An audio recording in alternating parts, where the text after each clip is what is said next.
July 2, 1943, Castelvetrano Airfield, Sicily. The Focke-Wulf 190's pilot never saw the P-40 Warhawk diving from above until machine gun fire tore through his fuselage, sending his aircraft spiralling toward the Sicilian countryside below. First Lieutenant Charles B. Hall, a 22-year-old from Brazil, Indiana, had just recorded what German Luftwaffe commanders believed impossible.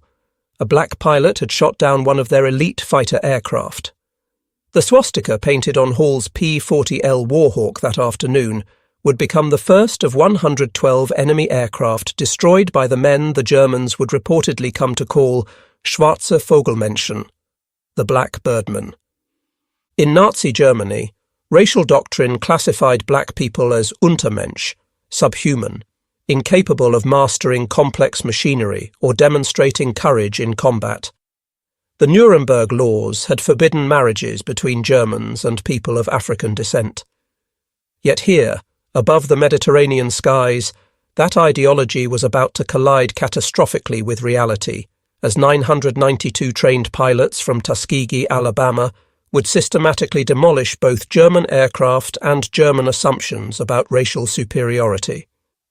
What the Luftwaffe pilots didn't know as they climbed to intercept American bombers in 1943 was that they were about to face some of the most rigorously trained, highly motivated fighter pilots in the entire United States Army Air Forces, men who had overcome obstacles their white counterparts never faced, who had trained harder and longer than standard pilots, and who carried into battle not just the weight of national duty, but the burden of proving an entire race's capability. The mathematics of aerial combat would soon be written in the skies over Europe. 15,000 combat sorties, 1,578 missions, 112 aerial victories, and a bomber escort loss rate significantly lower than white fighter groups. Statistics that would force even the most fanatical Nazi ideologues to confront the bankruptcy of their racial theories.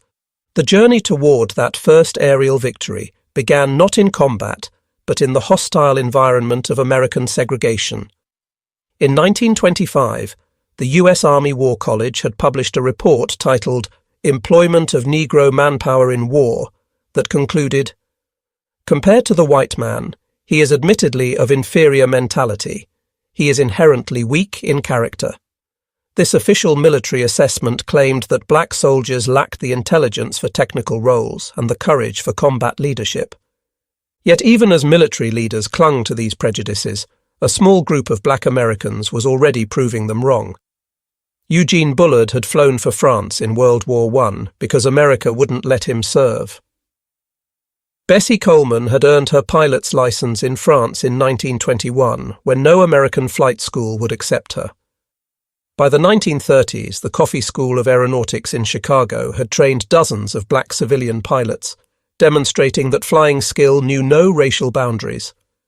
The pressure for change intensified as war clouds gathered over Europe.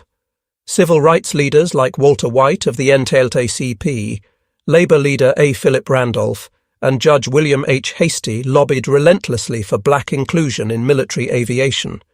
Black newspapers, the Chicago Defender, the Pittsburgh Courier, the Baltimore Afro-American, hammered the Roosevelt administration with a simple question: how could America fight for democracy abroad while denying it at home? On April 3, 1939, Public Law 18 finally cracked open the door. Senator Harry H. Schwartz had inserted an amendment requiring the civilian pilot training program to include one or more schools designated by the Civil Aeronautics Authority for the training of any Negro air pilot. It was a grudging concession wrapped in segregation, but it was a beginning. When Franklin Roosevelt ran for an unprecedented third term in 1940, he needed black votes in key northern cities. On January 16, 1941, Secretary of War Henry L. Stimson announced the formation of the 99th Pursuit Squadron, an all-black flying unit. The announcement came with a caveat that revealed the military's expectations. This would be an experiment to test whether blacks could be trained as combat pilots. Captain Benjamin O. Davis, Jr. understood the weight of command when he led 26 pilots of the 99th Fighter Squadron to North Africa in April 1943. The son of America's first black general, Davis had endured 4 years of silent treatment at West Point, where no white cadet would speak to him outside of official duties. Now he commanded men who carried not just their own hopes, but the aspirations of 13 million black Americans. The 99th arrived at Farjuna, Tunisia, attached to the 33rd Fighter Group under Colonel William W. Momia, a commander who made no secret of his skepticism about black pilots. Momia assigned them patrol missions over the Mediterranean, keeping them away from the real action. He wanted them to fail, and when they didn't immediately excel, he had his excuse. The morning of June 2nd, 1943, marked their first combat mission, an attack on the Italian-held island of Pantelleria. As their worn P-40 Warhawks climbed toward their targets, German fighters suddenly appeared. The Tuskegee pilots held formation, protecting their bombers. No aircraft were lost on either side, but the Germans had learned their first lesson. These pilots wouldn't break under pressure. But it was July 2nd, 1943, that changed everything. Charles Hall was flying his 8th mission, escorting B-25 Mitchell bombers attacking Castelvetrano airfield in Sicily. 2 Focke-Wulf 190s bore down on the bomber formation. Hall later testified, "I saw 2 Focke-Wulfs following the bombers just after the bombs were dropped. I headed for the space between the fighters and bombers and managed to turn inside the Jerrys. I fired a long burst and saw my tracers penetrate the second aircraft. He was turning to the left, but suddenly fell off and headed straight into the ground." When Hall landed, the entire base erupted. Black ground crews, who had endured months of insults from white personnel, finally had their answer to every slight. Hall's victory was the first aerial kill by a black American pilot in U.S. military history. By January 1944, the 99th Fighter Squadron had been in combat for 7 months, but Colonel Momier had filed a devastating report claiming they lacked aggressiveness and recommending their removal from combat. The report reached General Henry Hap Arnold, who prepared to shut down the experiment. Then came Anzio. On January 27, 1944, the Luftwaffe launched massive raids on Allied forces at the Anzio beachhead. 15 pilots of the 99th, flying obsolete P-40s, encountered superior Focke-Wulf 190s over the battlefield. What followed would silence the critics forever. The 99th shot down multiple enemy aircraft. Sources vary between 8 and 13 kills over 2 days. Captain Charles Hall claimed 2 more victories, bringing his total to 3. In 2 days, flying inferior equipment, they had destroyed more enemy aircraft than they had in their previous 7 months of combat. The War Department launched a study comparing the 99th with other P-40 squadrons and concluded they were performing just as well as white units. The success at Anzio proved black pilots could excel in combat when given the opportunity. In May 1944, the 332nd Fighter Group, combining the 99th, 100th, 301st and 302nd Fighter Squadrons, received orders that would transform them from outcasts to legends. They would join the 15th Air Force as bomber escorts, flying the long, dangerous missions deep into Nazi Germany. Colonel Benjamin Davis gathered his pilots at Ramitelli Airfield on Italy's Adriatic coast. "We cannot afford to lose bombers," he told them. "Our job is not to be aces. Our job is to bring those bombers home." This directive would define their combat philosophy: stay with the bombers, no matter what. In June 1944, General Nathan Twining ordered a systematic marking system for fighter groups. Each would receive distinctive colours for instant identification.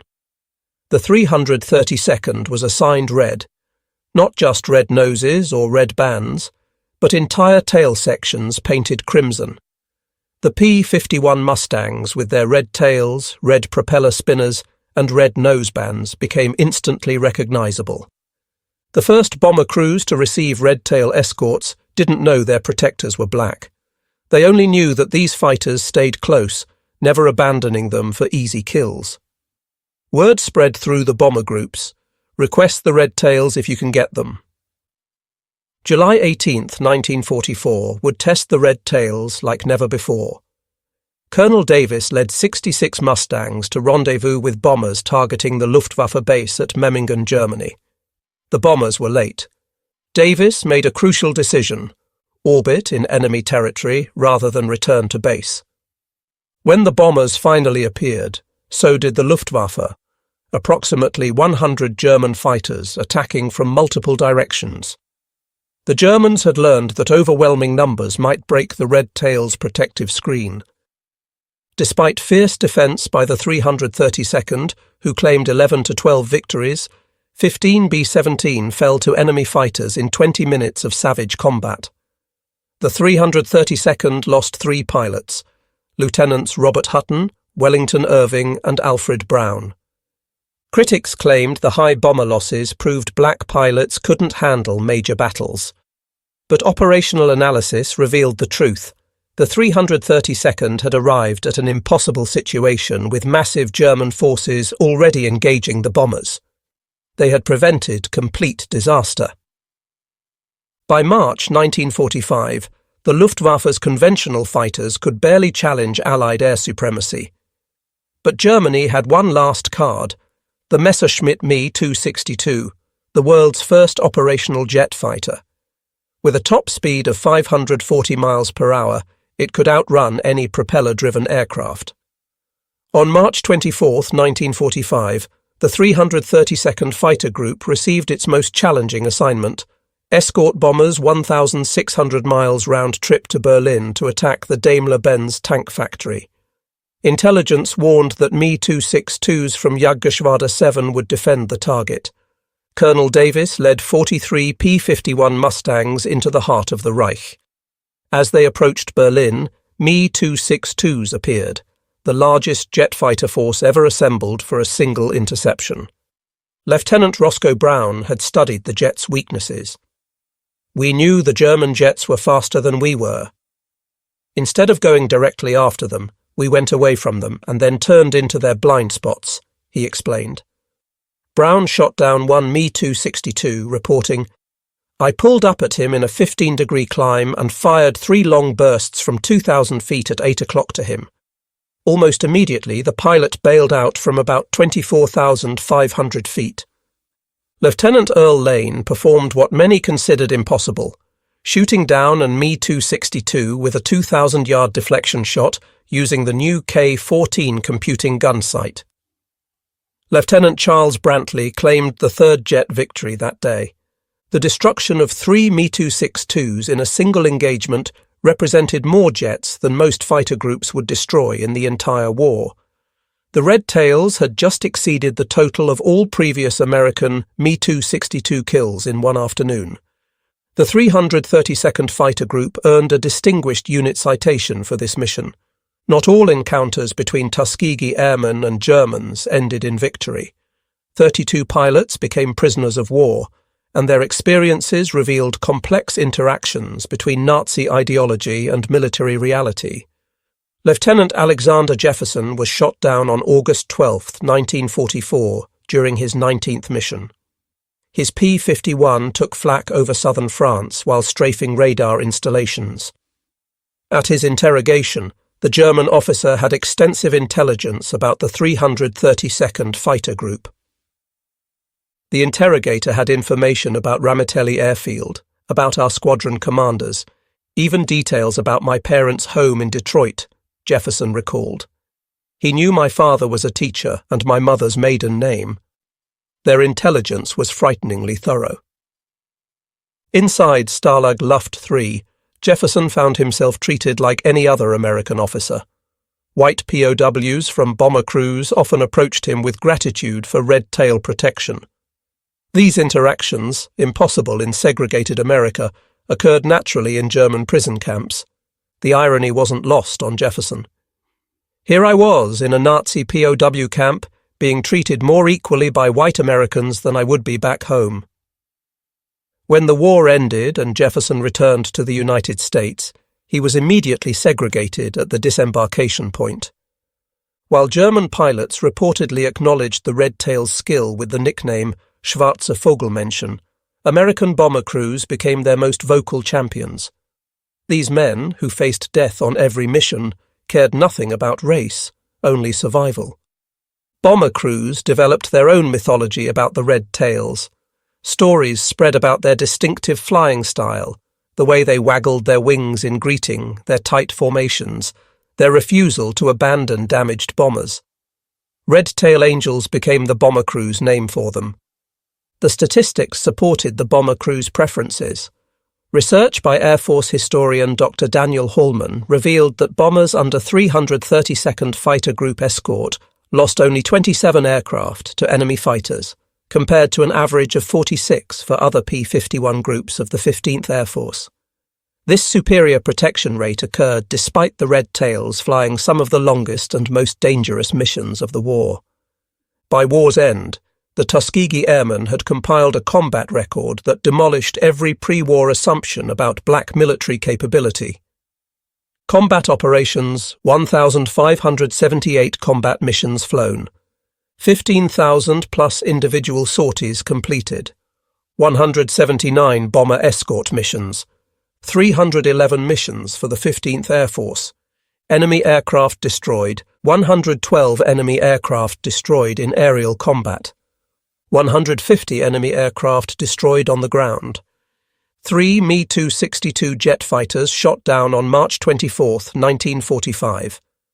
Ground targets destroyed, 950 railcars, trucks and motor vehicles, 254 locomotive engines.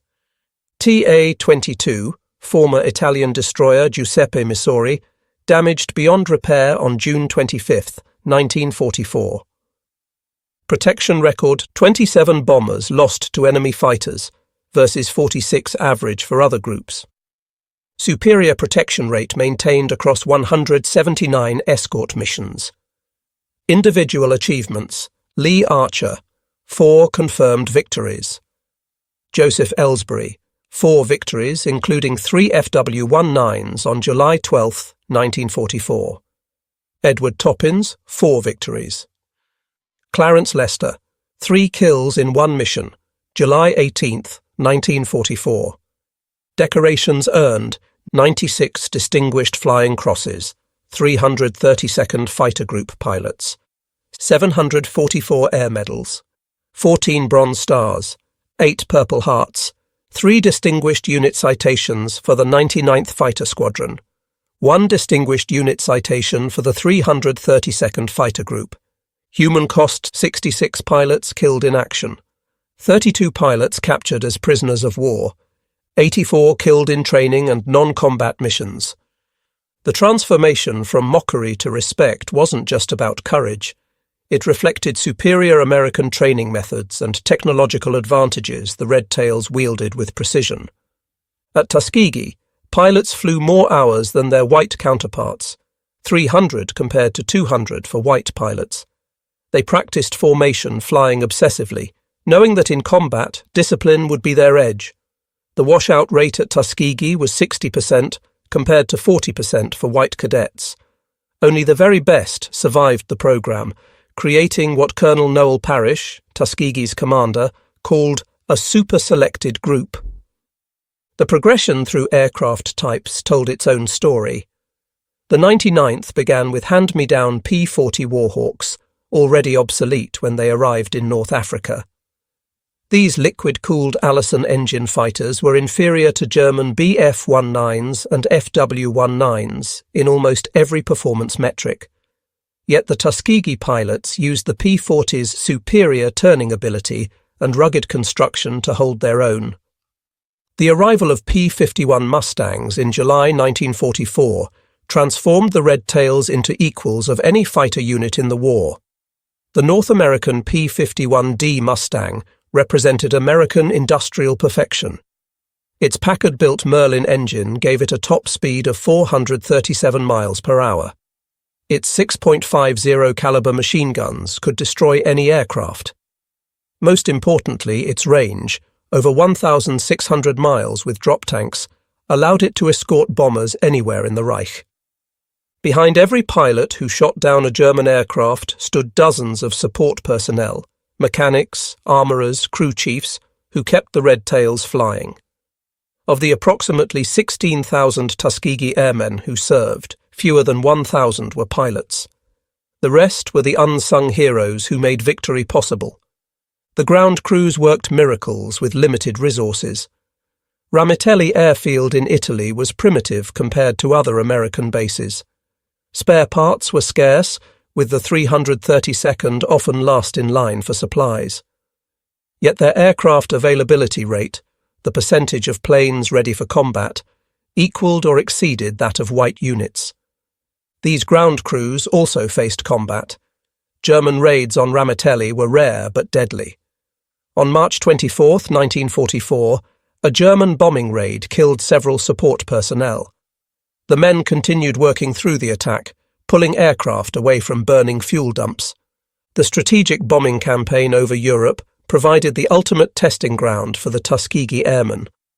Each B-17 Flying Fortress cost $238,000 and carried 10 highly trained crew members. The loss of a single bomber represented a strategic setback that rippled through the entire war effort. This is why bomber protection mattered more than aerial victories. Colonel Davis understood this when he ordered his pilots to resist the temptation to chase German fighters.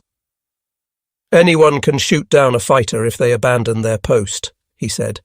"It takes discipline to stay with the bombers when the enemy is running." The Red Tails' escort tactics evolved through experience.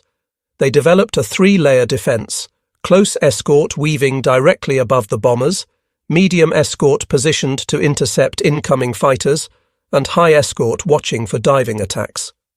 This system required precise coordination and absolute discipline. The Tuskegee Airmen fought two wars simultaneously, against fascism abroad and racism at home.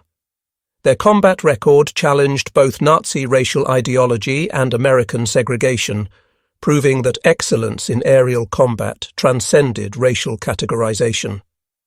While the Tuskegee Airmen fought Germans abroad, they battled prejudice at home. Their victories over the Luftwaffe made headlines in black newspapers, but were often minimized or ignored by the mainstream press. The Pittsburgh Courier's Double V campaign, Victory Against Fascism Abroad and Racism at Home, used the Tuskegee Airmen as prime examples. The contrast with German awareness was stark. By 1945, the Luftwaffe reportedly knew exactly who flew the red-tailed Mustangs, calling them Schwarze Vogelmenschen. Meanwhile, many white Americans didn't know black pilots existed. This ignorance was deliberate. The War Department rarely publicized the Tuskegee Airmen's successes. Victory in Europe brought not celebration, but uncertainty for the Tuskegee Airmen. While white units prepared for victory parades, the 332nd faced questions about their future. The Army Air Forces planned to maintain segregation despite combat evidence of its absurdity. For decades after World War II, the achievements of the Tuskegee Airmen remained largely unknown to mainstream America. Individual pilots struggled with this erasure. Lee Archer, with his 4 victories, worked as an executive but rarely spoke about his war record. "Nobody believed me anyway," he said. "A black fighter pilot? Must be lying." In 1948, President Harry Truman signed Executive Order 9981, integrating the U.S. military, a decision influenced by the Tuskegee Airmen's combat performance. Benjamin Davis, who had led the Red Tails over Berlin, became the Air Force's first black general in 1954. Recognition came slowly. In 2007, President George W. Bush awarded the Congressional Gold Medal to the Tuskegee Airmen. Only 300 of the original pilots survived to attend. Many had waited over 60 years for national recognition. The transformation from mockery to respect wasn't mythology, but documented fact. The numbers remain irrefutable. 112 aerial victories against the Luftwaffe. 3 Me-262 jet fighters destroyed in one mission. 150 enemy aircraft destroyed on the ground. 27 bombers lost versus 46 average for other groups. 96 distinguished flying crosses earned by 332nd Fighter Group pilots. The reportedly nicknamed Schwarze Vogelmenschen proved that prejudice crumbles when confronted with undeniable capability. Every German fighter destroyed, every bomber protected, every mission completed added evidence to an irrefutable case. The colour of a pilot's skin had nothing to do with his ability to fly and fight. Roscoe Brown, who shot down